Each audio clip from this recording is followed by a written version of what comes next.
name's Brett Horne, chippy by trade, and just kind of run around the ocean in a boat and do a bit of YouTubing for the old Coastal Chaos. So what is Coastal Chaos? Basically a side hobby of our weekends, documenting what we do, running around the ocean, islands, having a bit of fun and trying to capture some unique experiences to share with everyone else along the way. Yeah, kind of a sporadic thing. We were doing it as a little bit of just a vlog, I guess, to showcase what we do, and had a couple of viral videos, and yeah, it's been a good little experience.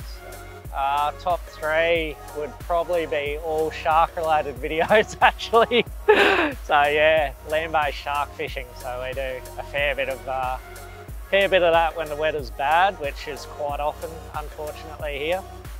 Yeah, so that's my fiance, and she gives as much as she takes, that's for sure. No, she's a good egg.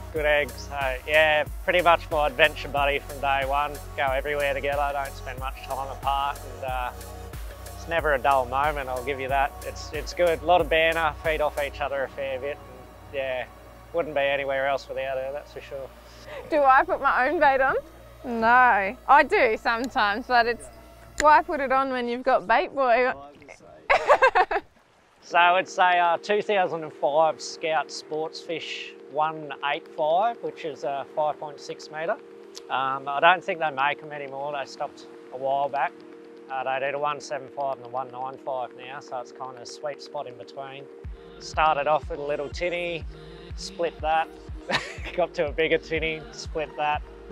Went to a fiberglass boat, sunk that, and then where we are now in a so-called unsinkable boat that's been pretty good to us so far. She was a write-off when I got it, that's for sure. We grabbed this thing, cut the floor out, got the fuel tank out, and basically started from scratch and rebuilt it from the ground up. It's a full composite boat, but we've actually incorporated a fair bit of ply back into it for that strength. Bolted T-tops to it, lean posts, everything it didn't have before, and throughout the course of trial and error have found out that yeah, the composite isn't really designed for holding stuff bolted to it, so we've glassed a lot of ply on top of the composite to hold everything.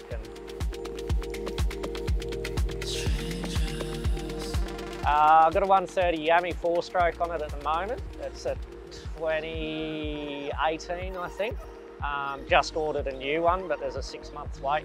It's been a faultless motor, hey. I had a Yami on a poly a while back, and I never serviced it the whole time I had it, and it did not skip a beat. And like, this thing's been serviced meticulously because we go so far, but first time, every time. Never have to stress about reliability, like I know it's always going to get us. If anything, it's just the props at the moment. I keep flexing the alley props, I think, because the boat's loaded up so much, so we'll probably go stainless down the track, but no, awesome motors, yeah, love it. Lowrance 16-inch HDS Live at the moment that swaps between that and our little tinny. I've got a through-hull 1 kilowatt we've put in recently for deep dropping. Surprisingly getting crystal clear soundings at 500 metres out of that thing, and it's like a, yeah, just a basic stainless steel 175 through hull. Then we're running just a out of the box 3-in-1 tranny, Xiaomi radios, and did the full rewire myself, so I know exactly what goes where. It is a centre console, it gets very wet. Spray clear in the T-top obviously help, but when you do 3-day trips, rain, salt water, everything, if anything goes wrong, you just want to be able to trace it back and know exactly what's going on and how to fix it. So just the last 12 months, we've kind of jumped on board with Penn, and we've been absolutely flogging their new series of rods and reels. So they've got Ocean Assassins, all the new Penn Squalls. We've got the new Authorities, which have already been soaked in salt water and they haven't caught many fish yet. So it's, yeah, but just reliability and that industrial kind of concept where you can just be brutal and hose it off, put it in the shed, take it out next week, and it'll do the exact same job it did the week before. So yeah, that's really good. I've had lots of issues with corrosion and just not watertight over the years. And when you're in an open boat, I don't care if anyone says their boat's dry and it's a centre console, they haven't been out in more than 15 knots of wind. But yeah, our reels are swimming a lot of the times when we come home in bad weather. The Penns have just brought out this new IPX8 reel, and what I was amazed is they've done a static test a metre underwater for 30 minutes and have not had a single bit of water ingress. Like, if you can have a reel that can cop that sort of punishment, like it's definitely at the forefront of like what Australians, particularly Queenslanders, put their stuff through. Like trade winds up north, constant salt water, constant sand, travelling, going and exploring. Like, you never pick. Today we want to go out, smack some reefies, and we've ended up swimming in the water with a bloody shark. Like, it's done a full backflip. Give it a spray when we get home. Like, yeah. Plan today was to catch a normal fish on a normal rod like normal people. And just do normal stuff. That's all I ever want to do. No. No, so we tried to give it a stab. We went to a few bait spots, loaded up on the bait, everything's looking good. Came to the first spot to feed some big dead baits down and hopefully get some iconic Fraser Island trevally species and scarlet and stuff, and pestered by the little sharks. Like, they were coming up in schools and couldn't get past them. So we thought if the little one's here, the big ones are here. So we rarely take the boat out without an international in there and a shark trace. So we had a dirty old Mac tuna from a previous trip. Went through it in the water with a barbless hook in it and sat on the beach. And I think you guys were asking Tao how long this is going to take. And she told you about an hour or 40 minutes or something, and then the rod took straight off and we were on.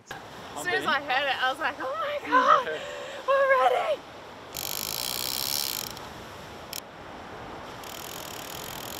Do you want me to set it? Do you want to set it?